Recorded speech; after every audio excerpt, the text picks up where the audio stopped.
Welcome to the English Effect. Today's explainer is going to pull you right into a truly magical world. I want you to close your eyes for just a second and imagine a place where the morning dew glitters like diamonds in a silver forest and where the animals speak to each other in hushed, intelligent voices. Okay, let's dive into E.B. White's absolute masterpiece, Charlotte's Web.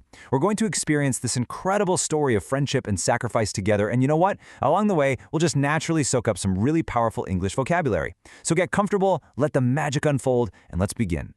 So our story starts with a pretty massive question. How in the world could a tiny spider possibly save a pig from certain doom? Well, the tale actually kicks off not with the spider, but with a young girl named Fern. One morning, Fern makes a horrifying discovery. Her father is about to get rid of a newborn piglet simply because he's the runt of the litter, smaller and weaker than the rest. Fern is absolutely devastated. She rushes out, tears streaming down her face, and desperately begs her dad to spare the tiny pig's life, even grabbing his axe to stop him. She scoops up the little pig, names him Wilbur, and promises to love and care for him forever. Fern's powerful reaction in that desperate moment is rooted in this deep, deep sense of injustice. Now, an injustice is a terribly wrongful act, a complete lack of fairness. She looks right at her dad and argues that, hey, if she had been born small, he certainly wouldn't have killed her. So to end Wilbur's life just because he's little, that is a terrible injustice. By standing up against this unfairness, Fern saves his life, and their beautiful bond officially begins. But as Wilbur grows, he eventually gets too big to live in Fern's house, so he's sold to Fern's uncle, Mr. Homer Zuckerman, and he moves into this massive old wooden barn just down the road. Zuckerman's barn is vast. It's filled with this warm golden light that kind of filters perfectly through the cracks in the wood. It's deeply atmospheric. Really, it's the exact kind of barn that swallows love to build their nests in, full of old ladders, pitchforks, and peaceful, quiet shadows. E.B. White does this amazing job of giving us a vivid mental picture of this place by tapping right into our senses. He writes that the barn smelled of hay, and it smelled of manure. It smelled of the perspiration of tired horses and the wonderful sweet breath of patient cows. It often had this sort of peaceful smell, as though absolutely nothing bad could ever happen again in the world. This rich, sensory description truly drops us right into that cozy rural environment. You can almost feel the pleasantly warm air in the winter and that cool summer breeze rolling through the big open doors. But despite this beautiful new home, Wilbur faces a really heartbreaking problem. The sheep, the cows, the geese, they all have their own families and their own little routines. Wilbur has literally no one to play with. He is completely dejected. And if you've ever felt incredibly low in spirits, deeply sad, and totally isolated, well, that's exactly what being dejected feels like. Wandering around his pen in the fading twilight, he's practically in tears. All he wants in the whole world is a true friend, someone to love him, before the terrifying darkness of night sets in. Just as Wilbur is feeling his absolute lowest, this small, incredibly clear voice speaks down to him from the darkness above. "Salutations," the voice says. Wilbur is, understandably, completely confused. "Salutations are greetings," the voice explains so gently. "Very pleased to meet you. My name is Charlotte." Wilbur honestly can't believe his ears. This voice is warm, it's articulate, and clearly very intelligent. He peers up into the dark rafters, trying to see exactly where this mysterious, comforting voice is coming from. Hanging head down from this perfectly delicate web is Charlotte A. Kavatenka. She's a large gray spider, roughly about the size of a gumdrop, and she just waves one of her 8 legs at Wilbur in this friendly, gentle greeting. It's such a fascinating contrast, right? Because while Wilbur is soft, pink, and totally innocent, Charlotte is sharp, experienced, and, while a little bit bloodthirsty by nature, she does have to trap and eat flies after all. Yet this immediate, profound bond forms between these two vastly different creatures. For a while, life in the barn is just this peaceful dream. But then, a horrifying rumor starts to spread among the animals down in the cellar. The old sheep finally breaks the news to Wilbur. The Zuckermans aren't feeding him so well just out of the goodness of their hearts. No, they are fattening him up for the winter's slaughter. In an instant, that peaceful illusion is completely shattered. The harsh, terrifying reality of mortality just crashes right into Wilbur's warm, cozy little world. Absolute panic sets in. Wilbur throws himself to the ground, literally screaming in sheer terror, "I don't want to die!" And it is right here that Charlotte proves her fierce loyalty. With this calm, brisk confidence, she looks down at her terrified friend and simply says, "You shall not die. I'm going to save you." I mean, what an incredible promise. How could a tiny creature, barely the size of a gumdrop, possibly protect a growing pig from the humans who own him? While Charlotte sits motionless in her web for days, deep in thought, just waiting for an idea to strike. And finally, she realizes something pretty brilliant about human nature. She notices that people will believe almost anything they see in print. They are, in a word, gullible, meaning they are incredibly easy to fool or trick. Charlotte cleverly assesses that if she manipulates this gullible nature, she just might be able to pull this off and save Wilbur's life. And so, she sets her magical plan in motion. The very next morning is super foggy, and the barn is dripping with dew.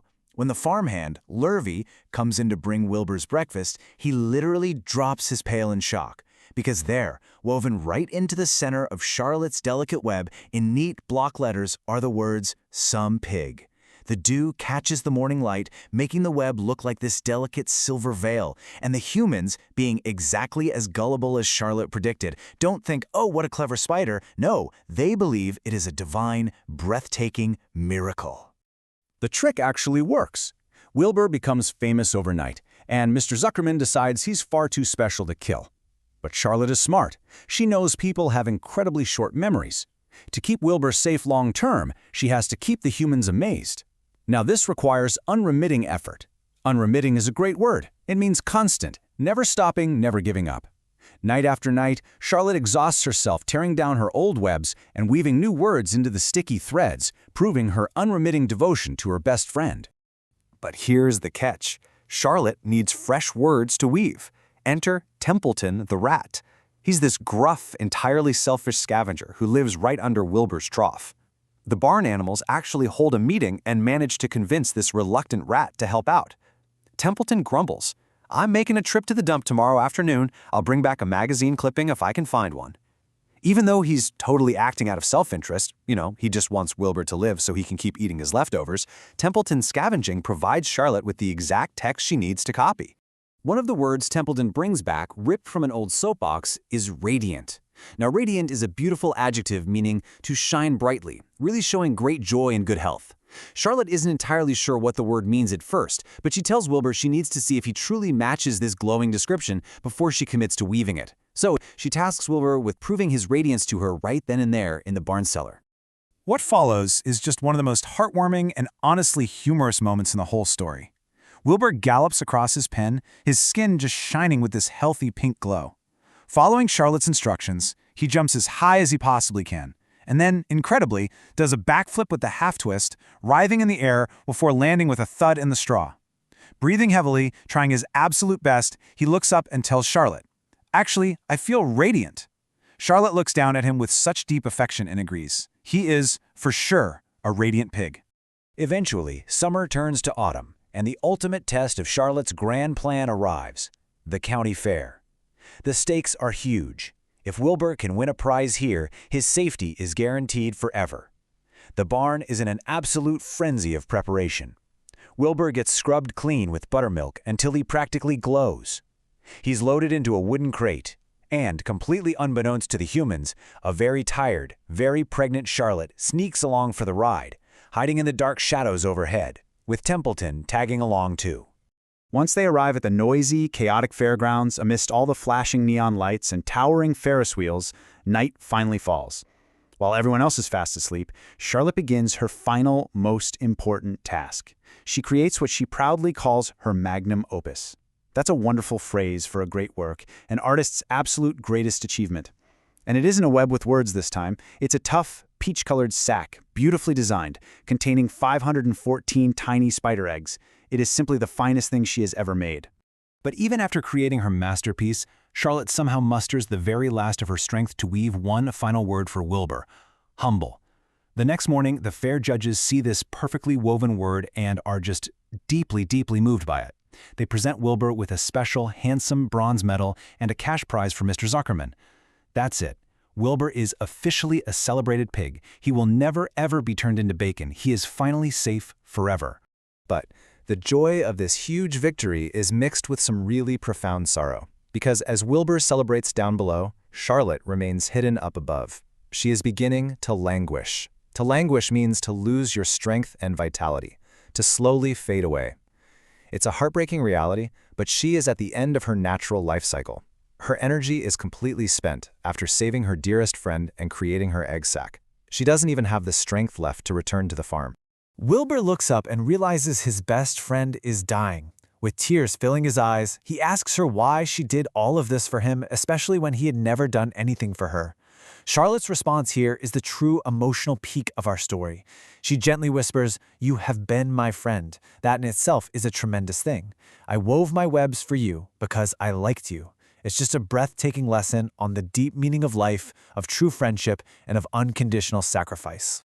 In a bittersweet resolution, Wilbur knows he can't save Charlotte, but he realizes he can save her children. He desperately convinces Templeton to retrieve the egg sac, holding it safely inside his mouth as he's loaded back into his crate.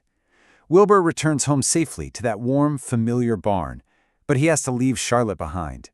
The next day, as the Ferris wheel is taken down and the busy fairgrounds empty out, Charlotte passes away peacefully, entirely alone, but knowing in her heart that her great work is done. Winter eventually passes, the snow melts away, and spring arrives once again at Zuckerman's barn. One warm morning, the magical cycle of rebirth begins. The tiny baby spiders hatch from the sac. They spin these tiny balloons of silk and catch the warm updrafts, literally sailing away into the wide world. Wilbur is frantic with grief, thinking he's losing Charlotte all over again. But miraculously, 3 tiny voices speak to him from the doorway. Joy, Arania, and Nellie have chosen to stay in the barn cellar, right there where their mother used to live. Wilbur went on to live a very long, happy life, surrounded by generations of Charlotte's descendants. But he never, ever forgot her. As E.B. White perfectly writes, "It is not often that someone comes along who is a true friend and a good writer." Charlotte was both. This timeless tale reminds us of the beauty of the natural world, the pain of mortality, and the incredible, lasting power of true friendship. As we wrap up this journey, I want to turn it over to you. We've explored some beautiful English words today, words like injustice, radiant, and unremitting. So what act of true friendship has shaped your life? I really encourage you to practice your English by leaving a comment below. Try using one of our new vocabulary words to describe a friend or a situation you've experienced. Keep learning English naturally through these incredible stories. And don't forget to like, share, and subscribe to The English Effect. I'll see you in the next explainer.